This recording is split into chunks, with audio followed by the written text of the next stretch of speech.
En el nombre del Padre, y del Hijo, y del Espíritu Santo. Amén. Ave María Purísima, sin pecado concebida.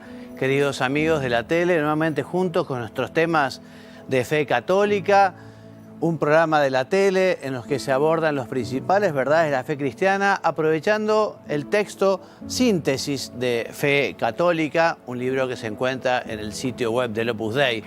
Y hoy ya estamos en el tema 33, que lo vamos a ver en dos partes. El tema 33 es el séptimo y el octavo mandamiento. Hoy veremos el séptimo y la semana que viene, si Dios quiere, continuaremos con el octavo, ¿no? ¿Qué nos dice el Catecismo sobre este séptimo mandamiento de la ley de Dios en su número 2401? El Catecismo nos dice que el séptimo mandamiento prohíbe tomar o retener el bien del prójimo injustamente y perjudicar de cualquier manera al prójimo en sus bienes. También prescribe el séptimo mandamiento la justicia y la caridad con la gestión de los bienes terrenos y de los frutos del trabajo de los hombres. Y con miras al bien común exige el respeto del destino universal de los bienes y del derecho a la propiedad privada.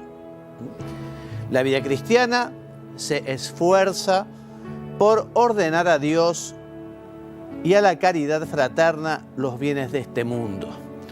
Aquí decimos muchas cosas que podemos desmenuzar un poquito. Por ejemplo, esta palabra, ¿no? Prescribe la justicia y la caridad. Aquí, perdón. Retener injustamente. Injustamente viene, por ejemplo, puede llegar a haber algún caso en el que esa retención sea justa, ¿no? Y hablamos justamente también del respeto del destino universal de los bienes, pero también hablaremos de la importancia que da la Iglesia a la propiedad privada, ¿eh?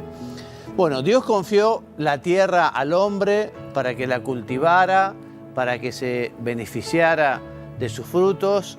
Es un don que Dios ha dado a los hombres, lo hemos dicho muchas veces, somos administradores de la creación, somos administradores de lo que hemos recibido, somos administradores incluso de nuestra propia vida, ¿eh? Y el día de mañana Dios nos preguntará entonces, ¿qué hiciste con esa vida? ¿Qué hiciste con esos bienes? ¿Qué hiciste por los demás? Etcétera, ¿no?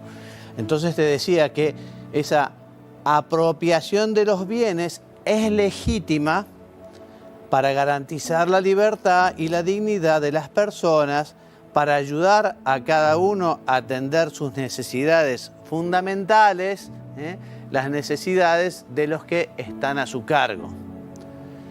Esto, te decía, no es contrario a la propiedad privada, pero como nos enseña el Concilio Vaticano II en su Constitución Dogmática Gaudium Spes, número 1, esta debe ser cauce para la ayuda a los más necesitados. La Iglesia ha rechazado durante su historia todas aquellas ideologías totalitarias que por un lado pretenden acabar con la propiedad privada, como el marxismo, el socialismo, en fin, pero también ha condenado aquel capitalismo salvaje e individualista que procura acaparar la mayoría de los medios de producción en pocas manos, dejando a muchas personas en situación muy precaria.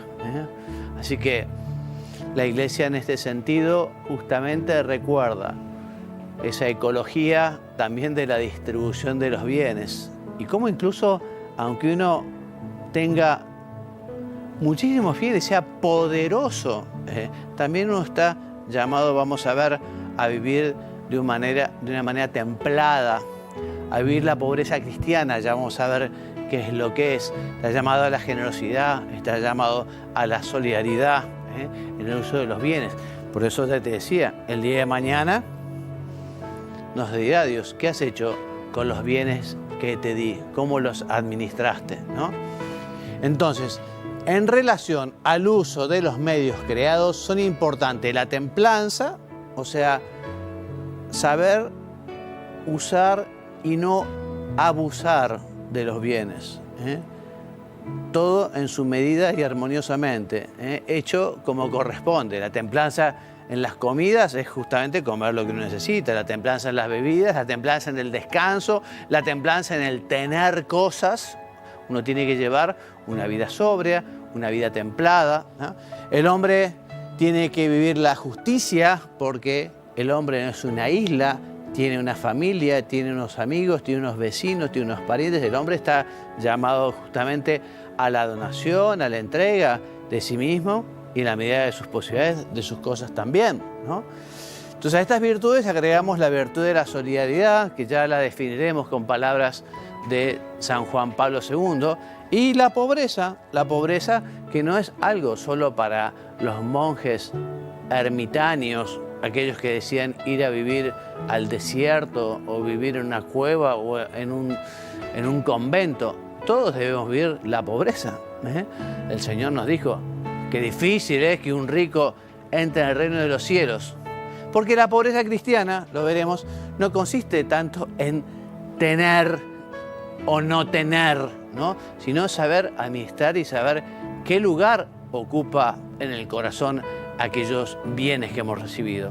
Jesús, por un lado, nos dio ejemplo de pobreza, de desprendimiento, y además nos enseñó el daño que puede causar el apegamiento a las riquezas. Difícilmente entrará un rico en el reino de los cielos. Por eso qué bueno examinarse y de decir, bueno, yo vivo sobriamente, templadamente. Después del pecado original, al haber desorden, es lógico que a veces tengamos esa tendencia al apego, al acaparar, a tener, ¿no? Y es tan bueno desprenderse, es tan bueno ser generoso, es tan bueno privarse también. Bueno, sabemos que la justicia es aquella, como hábito, es aquella virtud por el cual justamente se da a cada uno lo que le corresponde, su derecho. Y podemos ver distintas perspectivas de esta misma virtud de la justicia, ¿no? Se llama justicia conmutativa, la justicia entre las personas singulares. Por ejemplo, el acto de pagar una deuda, ¿no? En una compraventa, uno entrega algo y el otro tiene que darle el dinero. Esa es la justicia conmutativa. Existe una justicia distributiva, que es justamente la que regula lo que la comunidad debe a los ciudadanos en función de sus necesidades y de sus contribuciones, vinculado justamente a la tarea del Estado, a la tarea de los contribuyentes, también con sus impuestos, etc. Y la justicia legal, que es la del ciudadano hacia la comunidad, que se concreta, entre otras cosas, con el pago de los impuestos, ¿no? El Estado, o quien tiene a quien le corresponde hará esa distribución, ¿no? Y efectivamente los contribuyentes tendrán que dar lo suyo. Te decía que tenemos una muy linda definición de solidaridad del Papa San Juan Pablo II en su Sollicitudo Rei Socialis del año 1987. Decía que es esa determinación firme y perseverante de empeñarse a favor del bien común, es decir, del bien de todos y de cada uno, porque todos somos verdaderamente responsables de todos. Qué bueno, ¿eh? Pedirle al Señor también, Señor, ayúdame a tomar conciencia de este deber de la solidaridad, ¿no? Este deber de sentirme responsables de los demás. La solidaridad es comunicación de los bienes espirituales más que de los bienes materiales, ¿no? O sea que también cuando se habla de dar a los pobres, digamos, también podemos incluir como pobres aquellos que tienen esa pobreza espiritual, porque les falta educación, conocimiento, les falta aprender de la doctrina del Señor, no solo son los pobres materiales, ¿no? Bien, decíamos que el séptimo mandamiento prohíbe tomar o retener injustamente lo ajeno o causar algún daño injusto al prójimo en sus bienes materiales. Se comete hurto o robo cuando se toman cosas ocultamente que pertenecen al prójimo. La rapiña es cuando hay violencia, entonces aquello es más grave. Una cosa es una sustracción, justamente es el hurto o robo sin violencia, y otra cosa es la rapiña, que es más grave con violencia. El fraude también es un hurto, calificado justamente porque se lleva a cabo engañando al prójimo con trampas, documentos falsos, reteniendo el justo salario. La usura también es un pecado contra este mandamiento, ¿no? La usura consiste en reclamar mayor interés del lícito por la cantidad prestada y generalmente se realiza aprovechándose de una situación de necesidad material del prójimo.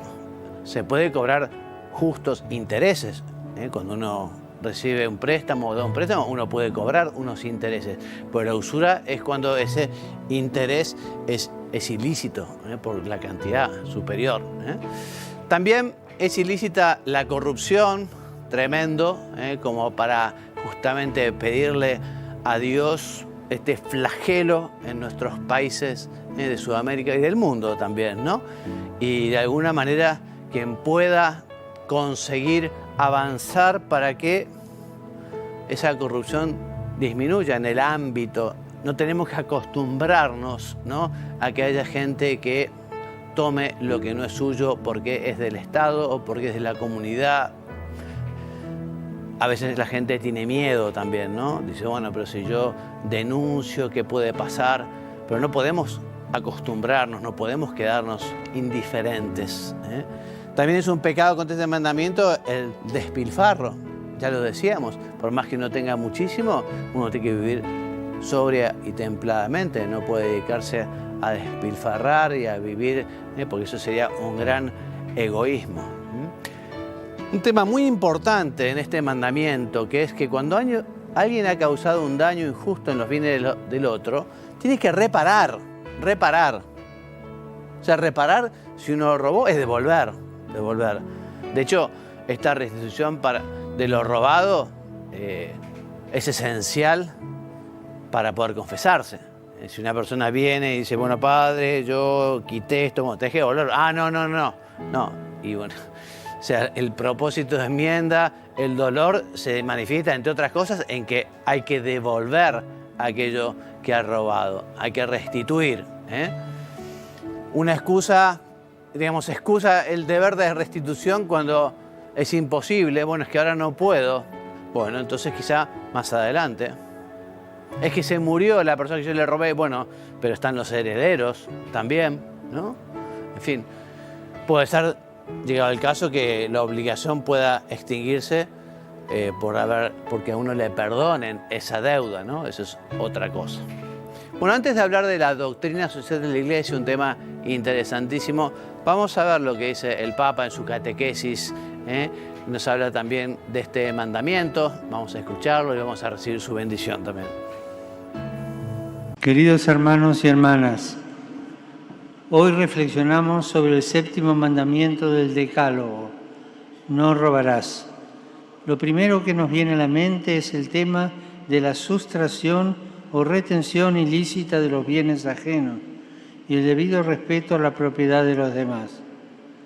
En toda cultura, robar es inaceptable, pues todas defienden el derecho a poseer bienes.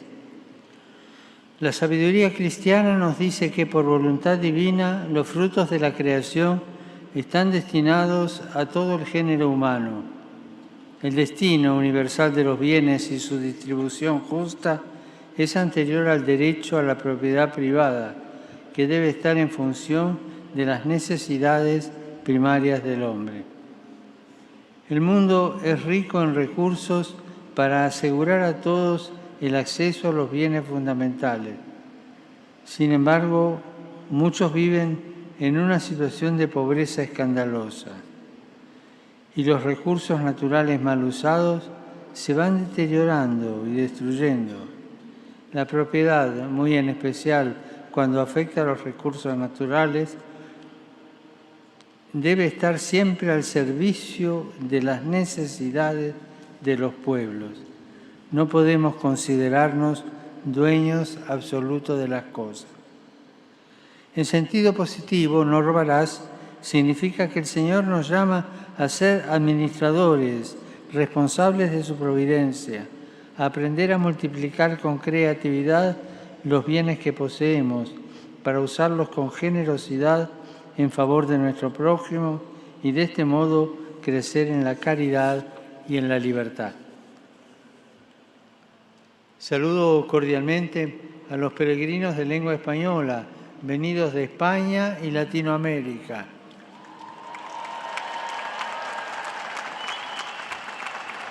El Señor Jesús nos conceda entender que la vida no es un tiempo para poseer, sino para amar con nuestros bienes, porque solo tenemos aquellos que sabemos donar. Que la Virgen María nos ampare e interceda por nosotros. Muchas gracias. Dominus vobiscum. Et cum spiritu tuo. Sit nomen Domini benedictum. Ex hoc nunquo usque in seculum. Aiutorium nostrum in nomine Domini. Qui feci celum et terra. Benedicat vos, omnipotens Deus, Pater, et Filius, et Spiritus Sanctus. Amen.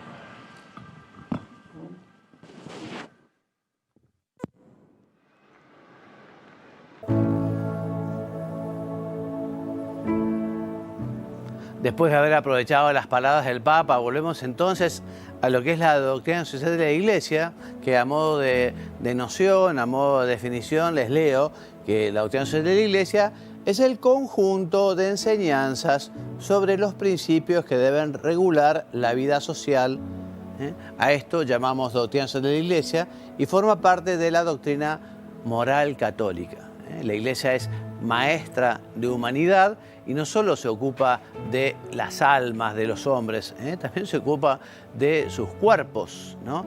Entonces la Iglesia, sobre todo cuando comenzó ese terrible ataque al hombre, estamos hablando de la revolución industrial, de un liberalismo tremendo, donde efectivamente los hombres eran como máquinas, eran parte del engranaje. Bueno, ya León XIII levanta la mano para declarar que hay ciertas situaciones que son tremendamente injustas, vinculadas con el trabajo, con los sueldos, con las vacaciones, con un montón de cuestiones en las cuales efectivamente había abuso.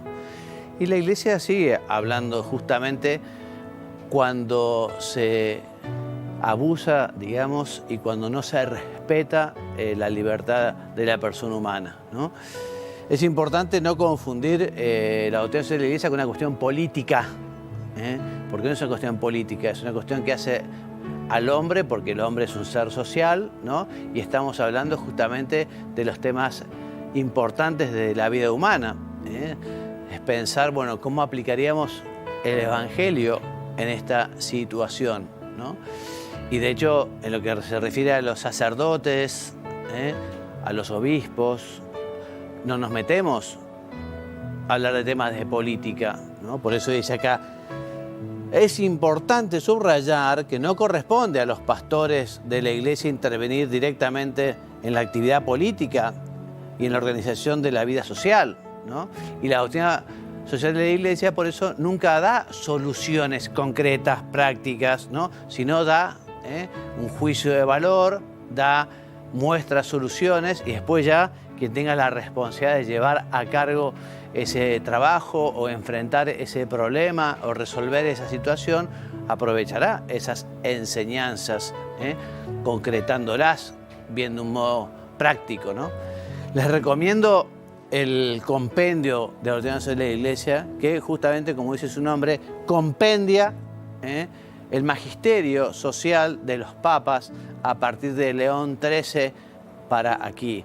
Lo compendia y también lo pone en orden. Es un trabajo extraordinario que lo empezó Francisco Javier Nguyen Van Thuan, un santo obispo, luego cardenal, que estuvo 13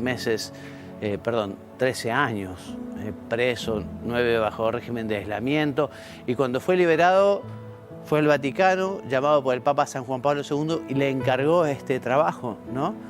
en el Dicasterio de Justicia y Paz. Él no lo llegó a ver porque falleció, lo dio a luz su sucesor, pero es un trabajo extraordinario el compendio. Si ustedes lo buscan en internet, en el sitio del Vaticano lo van a encontrar, y si lo buscan en Google lo van a encontrar también en un montón de lugares.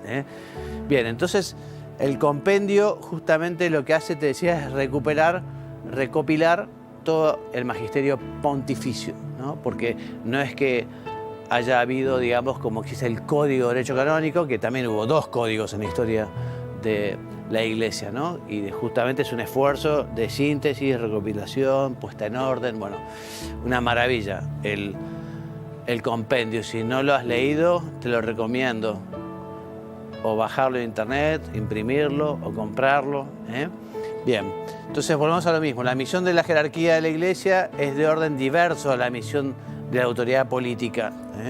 El fin de la Iglesia es sobrenatural. Su misión es conducir a los hombres a la salvación. Por eso, cuando el magisterio se refiere a aspectos temporales, aspectos sociales, como del bien común, lo hace en cuanto deben ordenarse al bien supremo, nuestro último fin. Usted decía, la Iglesia no da soluciones concretas, prácticas para resolver el problema puntual. La Iglesia expresa un juicio moral en materia económica y social, cuando lo exigen los derechos fundamentales de la persona o la salvación de las almas, ¿no? Por ejemplo, mirá cuántos temas importantes se tratan. Estos los vas a encontrar todos también en el compendio de la ordenación de la Iglesia, ¿no? Entonces, temas: la dignidad trascendente de la persona humana y la inviolabilidad de sus derechos. La persona humana, desde el derecho a la vida hasta el derecho a una muerte digna, que se respete. También ese tiempo que es el paso de la vida con minúscula a la vida eterna. También la doctrina de la Iglesia trata el reconocimiento de la familia, importantísimo, ¿no? Como célula básica de la sociedad, fundada en el verdadero matrimonio indisoluble, y la necesidad de protegerla y fomentarla a través de las leyes sobre el matrimonio, la educación y la moral pública, ¿no? O sea, la Iglesia se ha convertido en la gran defensora de la vida, en la gran defensora de la familia, que efectivamente, para que una sociedad crezca sanamente, necesita la familia, que es la célula. Si la célula se corrompe, y pasa como con el cáncer, ¿no? Las células cancerígenas pueden llegar a la muerte del individuo, ¿no? Y si la célula de la familia se destruye, la sociedad también. Entonces, la doctrina de la Iglesia también se ocupa de las enseñanzas sobre qué es el bien común, cuál es la función del Estado, con su principio de subsidiariedad, su principio de solidaridad. En los últimos años también se ha ocupado de temas como la ecología, ¿no? La defensa del medio ambiente. El trabajo, bueno, ha sido un poco el disparador, ya te decía, ¿no? En tiempos de León XIII, el trabajo que procede directamente de personas creadas a imagen de Dios y llamadas a prolongar unidas para mutuo beneficio, el respeto del trabajo y el respeto del trabajador, ¿no? El trabajo es un deber para el hombre, ya lo dice la Escritura, San Pablo, si alguno no quiere trabajar, que tampoco coma, ¿no? Y justamente el trabajo honra los dones del Creador y los talentos. Por eso los países, las naciones, los estados deberán procurar conseguir que sus ciudadanos tengan trabajo y crear fuentes de trabajo, porque el hombre ha nacido para trabajar como el ave para volar, ¿no? Y además será justamente en el trabajo donde habitualmente encuentre la materia de su santificación, además de la necesidad para poder mantener la familia, para llevar una vida útil. Bien, también puede convertirse en una obra redentora, en el sentido de que así como Cristo nos redimió con la cruz, nosotros, trabajando por amor, por el Señor, por los demás, por el país, también podemos colaborar en esa obra de la salvación, en esa obra de la redención. Entonces, lo mismo, realizando el trabajo en unión con Cristo, el hombre se hace colaborador del Hijo de Dios en su obra redentora. El trabajo es medio de santificación de las personas y de las realidades terrenas, informándolas con el Espíritu de Cristo, ¿no? En este sentido, San José María Escrivá, fundador del Opus Dei, que recibió de Dios el carisma justamente de recordar esa llamada universal a la santidad, que todos están llamados a ser santos, no es algo solo para los sacerdotes o los religiosos, ¿no? Y la santidad en el mundo está, la santidad en el trabajo, en la familia. En su homilía, en su libro Es Cristo que pasa, dice: al haber sido asumido por Cristo, el trabajo se nos presenta como realidad redimida y redentora. Redimida porque Cristo mismo ha trabajado, porque Cristo mismo tomó esa obra, y redentora porque justamente con el trabajo nosotros podemos acompañar al Señor en esta obra. No solo es el ámbito en el que el hombre vive, sino medio y camino de santidad, realidad santificable y santificadora.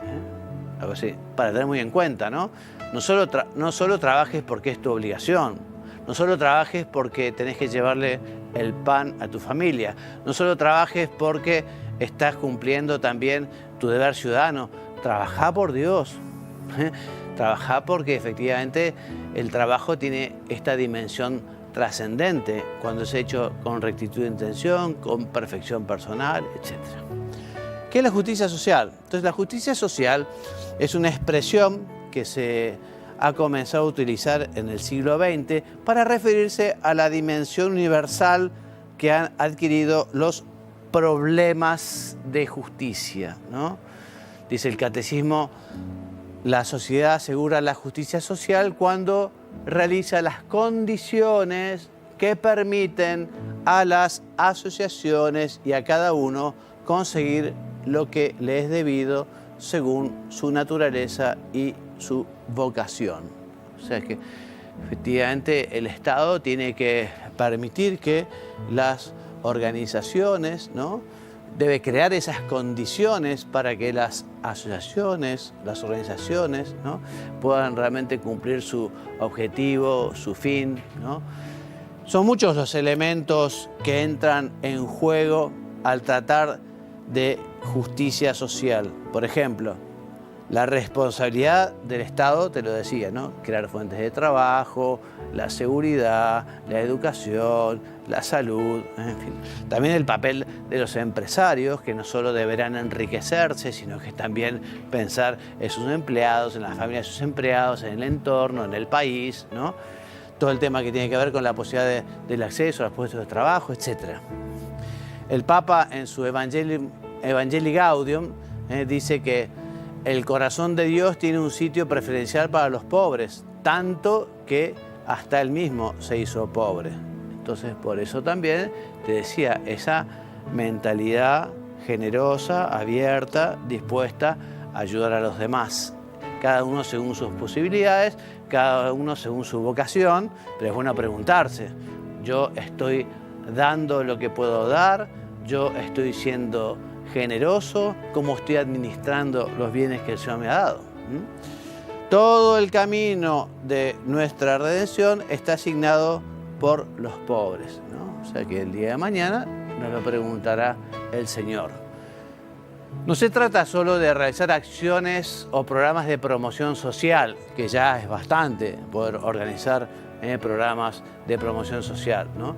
Pero también poner una actitud de atención puesta en el otro, en el necesitado, ¿no? Dentro de este contexto tiene una importancia particular la justicia y la solidaridad entre las naciones, ¿no? Todo un tema muy interesante, ¿no? Difícil también, difícil, porque efectivamente la naturaleza humana en su conjunto, más allá de los límites entre países, más allá de las razas, más allá de las formas, digamos, del idioma, bueno, tiene que haber una unidad, una solidaridad, ¿no? Entonces, las naciones ricas tienen una responsabilidad sobre las pobres. También, justamente, las que necesitan tendrán que ser muy responsables con ese tipo de ayuda que reciben, ¿no? Pero, en fin, lo que es tremendo a veces que es que por mantener, por ejemplo, un precio de un producto en una determinada región, se tire al mar, se deseche, se queme, cuando hay gente que se está muriendo de hambre. O sea, eso clama el cielo, ¿no? Entonces, bueno, respecto a los que no pueden por sí mismas, las naciones que no pueden por sí mismas asegurar los medios de su desarrollo o han sido impedidas de realizarlo por trágicos acontecimientos históricos. También es lindo cuando sucede alguna catástrofe en algún país, bueno, la solidaridad de los países para colaborar por aquel terremoto o aquel tsunami, ¿no? Y que haya gente que se desplaza, material quizá que se lleva, ¿no? O sea, qué importante la solidaridad entre las naciones, ¿eh? Por eso es un deber de solidaridad y de caridad, es también una obligación de justicia si el bienestar de las naciones ricas procede de recursos que no han sido pagados con justicia, ¿no? A veces uno piensa, bueno, África, del cual se han sacado tantos minerales y tantas cosas valiosas, ¿no? Quizá no se ha retribuido como corresponde, ¿no? Bueno, te decía que vamos a continuar con este tema y que la semana que viene continuaremos con el 8º mandamiento del Decálogo. Como siempre, nuestros programas, bueno, damos la bibliografía. Como siempre, el Catecismo de la Iglesia Católica, número 2401 a 2499, del Papa Francisco, la Evangelii Gaudium, y te decía de San José María, de sus homilías, la que se llama Vivir cara a Dios y cara a los hombres, de Amigos de Dios, o la homilía Respeto cristiano a la persona y a su libertad, de Es Cristo que pasa. Los programas anteriores entonces los pueden encontrar en el sitio de la tele, www.latele.com, o en YouTube, en la reproducción, tiene una lista de reproducción especial en YouTube que es sobre nuestro programa Temas de Fe Católica. Bueno, me despido enviándoles la bendición, que Dios los bendiga y los haga muy santos. Amén.